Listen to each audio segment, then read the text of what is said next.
To record a cash transfer where you are replenishing petty cash, follow these steps. Navigate to the Accounts module, scroll down and select Cash Transfer. In the new window that appear, under Cash Transfer Details, select the Source sub-account from the drop-down arrow. Select the Destination sub-account under the Current Balances drop-down and enter the description under the Description option in the space provided. Enter the amount you want to transfer in numerics and confirm by entering the amount in words in the space provided.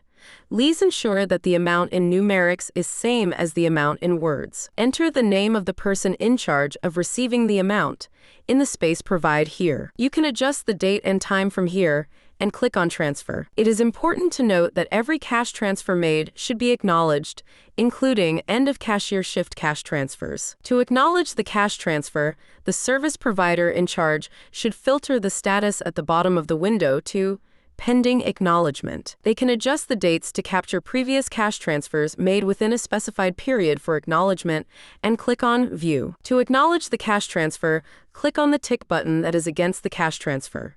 In the new window that appears, acknowledge the correct amount and click on Acknowledge to proceed.